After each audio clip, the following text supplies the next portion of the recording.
The first Apple HomePod was a bit of a mess, but has the second iteration of the HomePod finally solved the long-standing issues many had with the original HomePod? I'll walk you through why I think yes, Apple has actually solved most of those issues, plus I'll answer some questions from subscribers along the way. The HomePod is not just an omnidirectional speaker, but also a smart speaker. And the smart part of this speaker is what has really impressed me over the past 6 months. Siri's response time is incredibly fast. Like, it is consistently the fastest assistant on a smart speaker that I have in my home, beating both the Google Assistant and Amazon Assistant. Just look how fast at the response.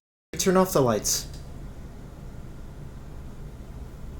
Turn off the lights. Turn off Josh's bedroom lights.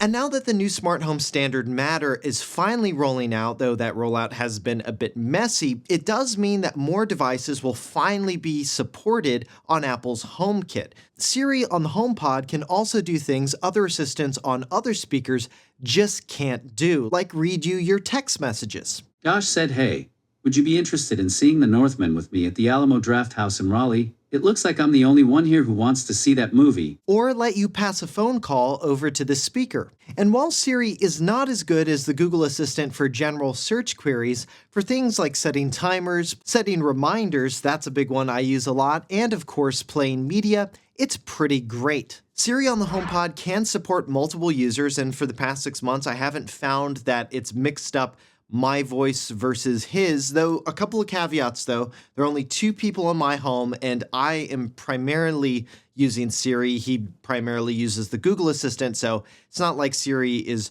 getting a lot of opportunities to mix up our voices. Another huge benefit with the HomePod is AirPlay.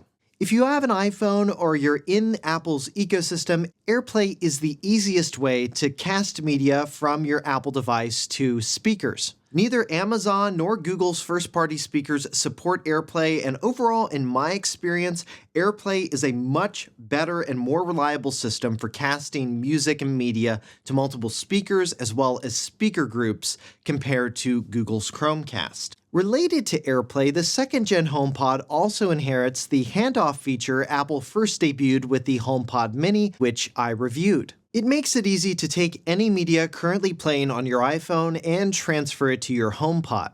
Another thing I've also really appreciated about the HomePod over the past 6 months is its overall design. It's not too big, and they actually improved its design from the previous version. This HomePod has a removable cord, a common complaint from the first gen and the HomePod Mini. It also features a temperature and humidity sensor that you can use for smart home automations. Other design changes Apple made to achieve this speaker's lower price includes removing 2 tweeters and oddly downgrading the Wi-Fi chip to 802.11n Wi-Fi, or otherwise known as Wi-Fi 4. Apple also added a Thread radio for the Matter smart home standard, as well as an ultra-wideband chip, which enables that transfer to iPhone feature. The only thing I wish Apple would have changed with this is the top part. It's still a fingerprint magnet, and the controls are less intuitive than something like Sonos' new design, although Apple's does look a bit more minimalist. You tap once to play and pause, tap twice to skip forward, and then 3 times to skip back. And you tap and hold to wake Siri without using the command, and then you tap the etched-in volume buttons to raise and lower the volume. And while there's no physical mute switch built into the HomePod that can mute the 4-mic array, you can cut the mics in the HomePod settings via the Home app, and the mics themselves are excellent. I've had 0 issues with Siri hearing me, even over some pretty loud music. Now, the last great feature to talk about with the second-gen HomePod is, of course, sound quality, though I do think the sound and how much it's been chalked up with the HomePod over several years, that's all a bit overblown in my experience with this speaker. You do get clear, high-fidelity sound with tremendous bass, like bass that'll shake you to your core, thanks to Apple's fantastic high-excursion woofer. But depending on what type of music you listen to, the bass could actually come across as a bit too much.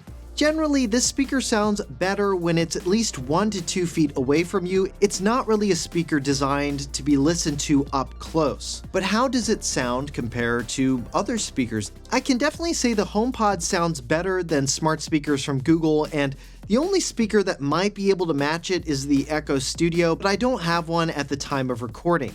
When comparing it to Sonos speakers, like the new Sonos Era 300, which was built from the ground up for spatial audio, and that's where you really notice the limits on what the HomePod can do. For spatial audio tracks, the difference is just night and day. The Sonos Era 300, when you get a really good Atmos mix, makes it feel like the artist is just there in the room with you. It's just like an extra level of immersion that you don't get when you listen to a non-Atmos track. And when you listen to the same Atmos track on the HomePod just isn't able to reproduce it the way the Era 300 can. And when you look at these two speakers, it makes more sense why the Era 300 would blow away the HomePod. Just look at the size difference. The Era 300 has much more room to push air. And it also has larger, better waveguides and a speaker just pointed at the ceiling to push sound further around the room and more intentionally when listening to Atmos tracks compared to the HomePod's acoustic design. Also, just in general, I find that the HomePod at times can sound just a bit harsh compared to other speakers. It sounds like Apple is really pushing the highs and the lows, but it's kind of crushing the mids a bit. And unfortunately with the HomePods, that's the sound signature you're stuck with. Apple refuses to give users the option of an EQ with the HomePod, where Sonos, Bose, and others do give you an EQ. The only sound adjustment Apple lets you do at the time of recording with the HomePod is reduce its bass, but when you enable that feature, it reduces the bass considerably. Now, I've become used to Apple with their audio hardware just not giving users an EQ, and with the AirPods Max, which I've done a review as well as a revisited review on, the sound signature there is good enough where I don't really feel like I need an EQ. The HomePod, however, and its sound signature is different, and I really do wish I had an EQ with this product. But what about the HomePod versus other speakers like the Era 100? The HomePod will still get you better bass and an omnidirectional sound experience that can fill a room, whereas the Era 100s are more directional speakers. They've got a warm, bright sound that still, in my opinion, sounds great for the price. Now, while one HomePod does sound pretty good, two can sound even better, and I think a lot of people will be tempted to get a stereo pair of HomePods, and I get a lot of questions on this particular topic from our subscribers, like this one, for example. It reads, "Can you talk about a stereo pair? I have one, and I'm not super impressed by the software implementation with the Home app. Sound is pretty good, but not impeccable. Another $300 for stereo." And by the way, if you want your questions answered in a video like this one, make sure you're subscribed to the channel. So, stereo pair, is it worth it or not? It really depends on the situation. For TV viewing, for example, if you already have one second-generation HomePod, you can't return it, then yes, in that specific scenario, I would say go for the stereo pair. It's only like $300 more to get that second HomePod and set it up with an Apple TV. If you don't already have a HomePod, don't buy two. That's my general rule of thumb. Especially for a TV setup, you are much better off getting a soundbar and subwoofer for a TV setup, or going the full throttle 5.1 or 7.1.2 or 7.2.1, whatever the numbers are for a proper Dolby Atmos setup. You'd be much better off putting your money towards that type of a setup than wasting it on a stereo pair of HomePods for TV viewing. And that's related to another question that I got from a subscriber. It reads, "How does it sound paired with an Apple TV?"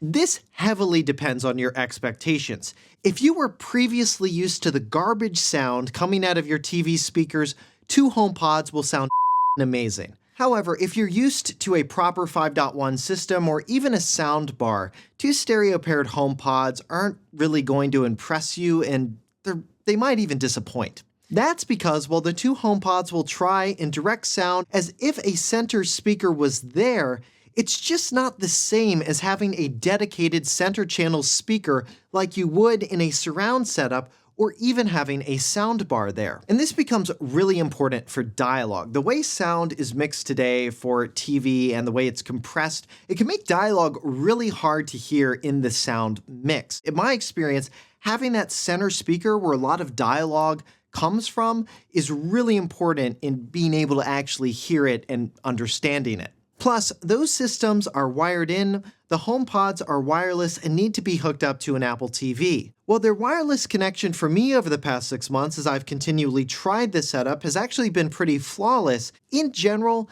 I'm still wary of recommending you spend so much on a setup that's dependent on wireless technology for your sound. Now, what about a stereo pair for just listening to music and improving the overall sound? I go into detail on why stereo pair sound sounds better in my explainer on buying 2 HomePods, so check out that part of the video linked above for a detailed explanation and then come back here to watch the rest of the review. But if you're really looking for an immersive music experience, especially if you're interested in Dolby Atmos and Dolby Atmos music tracks, that's where I'd recommend putting your money towards getting a Sonos Era 300. I think you'll be much happier with the experience you get and the immersion with music listening with that particular speaker.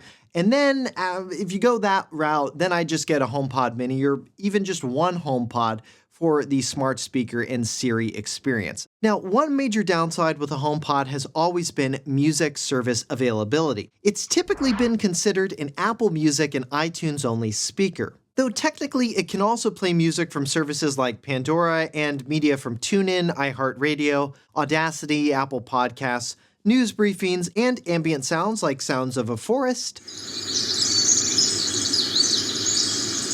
or the ocean. If you wanted to play anything else on the HomePod from, say, Spotify, YouTube Music, or Amazon Music, historically you had to do it from your iPhone, iPad, or Mac and AirPlay the music to your HomePod. Now, notice I said historically there, and that's because after years of complaints, Apple is finally doing something to address this issue. And the fix is going to come with iOS 17, iPadOS 17, and the new HomePod software, which will be due out between September and October 2023, and the new feature is titled Siri Support for AirPlay on HomePod, which I wrote about in our monthly newsletter, and I'll leave a link below to that post. And to stay on top of more Apple feature updates like that, make sure you're subscribed to our monthly newsletter. You can use the link in the description below or the QR code that you've seen here on screen. So with this new feature, you'll be able to play media that you could previously use Siri to play on an iPhone, for example, but now you can use Siri on the HomePod to play it too. So yes, services like Spotify, YouTube Music, Amazon Music, and even podcast apps like Pocket Casts, basically any app that Siri can play media from today on an iPhone or iPad, you'll be able to use Siri on the HomePod to play from when this feature rolls out. The only caveat here is you need to have an iPhone or iPad located on the same Wi-Fi network as the HomePod you want to use to play media. And for more details on how that works, and make sure you check out that newsletter post I talked about, the link to it is in the description below. Lastly, let's talk recommendations. And yes, in general, I do recommend getting a HomePod. It's a fantastic device for smart home controls, works slightly faster than a HomePod Mini, and has much better sound. Now, if you're looking to get a stereo pair for music and you already have a HomePod, then I'd say go for it. Overall, if I was buying 2 speakers for just music, I'd go with the Era 100s over the HomePod. Their sound is just a bit more pleasant, even if they don't have that excellent high excursion woofer. And if you're looking to get 2 HomePods to pair with your Apple TV, just don't. Your money's going to be better spent going for a soundbar system or a proper surround sound system. And if you're looking for a speaker for Dolby Atmos music, while it's $150 more, the Sonos Era 300 really outclasses the HomePod with Atmos mixes. So those are my general thoughts on the 2nd gen HomePod after 6 months. Now, if you still have any remaining questions on this speaker, or you want to share your experience with the 2nd gen HomePod, leave them in a comment below and consider hitting that thumbs up if you liked this video and found it helpful. It really helps out the channel. And to see more reviews on speakers, earbuds, headphones, and other audio products, as well as other tech products from Apple, you can get to those by clicking on the videos here. For 6 months later, I'm Josh Tedder. Thanks for watching.